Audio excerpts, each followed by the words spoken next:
Dear friends, William Barclay, a famous Scottish theologian, tells a story about an old rabbi who was in a Roman prison.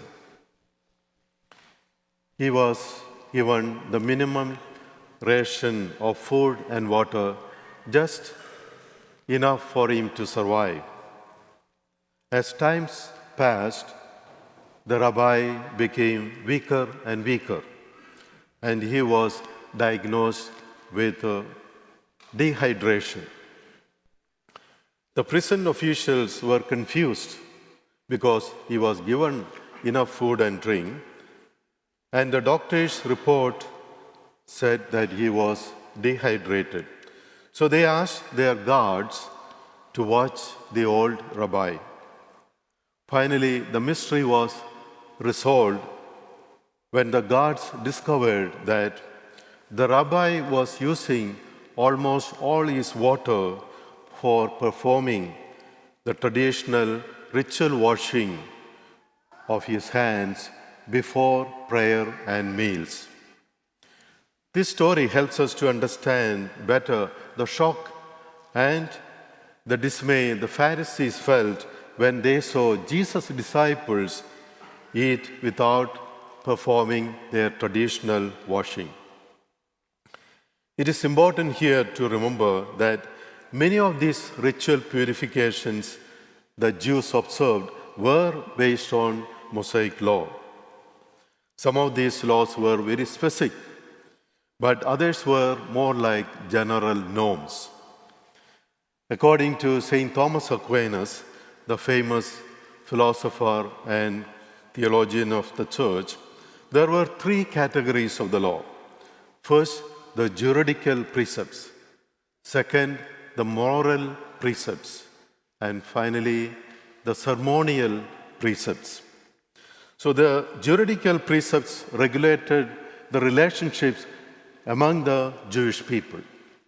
The moral precepts, of course, guided their ethical conduct of these Jewish people. And then the ceremonial precepts were to be used for rituals during worship. All these three precepts were part of Mosaic law. However, the Jewish legal experts called scribes introduced a second set of laws, namely oral traditions, and they applied them very faithfully to their daily life and asked the people to follow the same. But in the course of trying to do this, the religion became an activity of external rituals. To illustrate the danger of such legalism, William Barclay again points out that theoretically, someone with a heart full of hatred could do exactly all the correct rituals.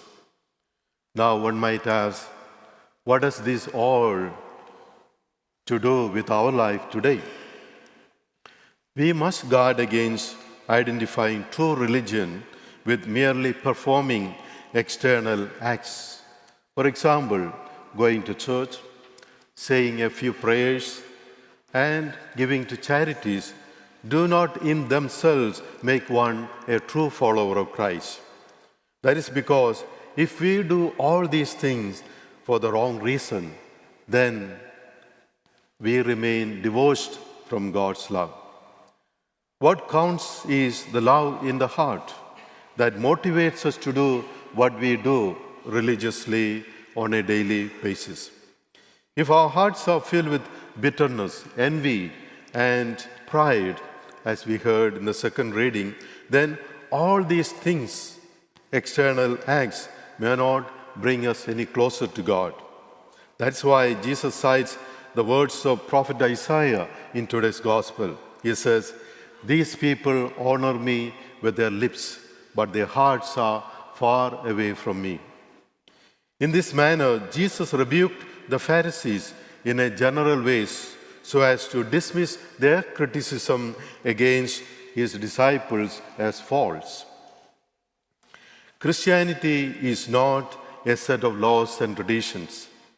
It is first and foremost a relationship with the person, Jesus Christ, who is the revelation of God and the perfect fulfillment of the Mosaic law. Christianity, in this sense, is a relationship with God and others, and not just a set of rules. When we turn the religion into a concept or an ideology, it gets disconnected from the person and values of Jesus, which should be the basis or the core of our Christian life. In this context, there is a famous saying that makes Jesus' gospel message very relevant for us. It says, Christianity is a verb, not a noun.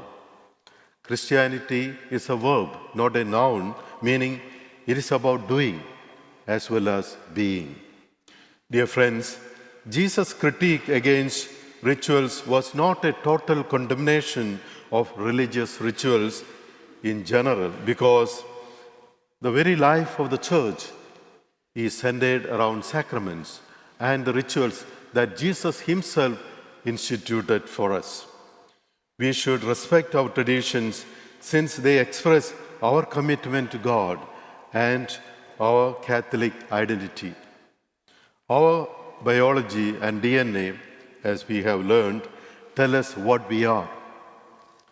And our faith and traditions show who we are to this world.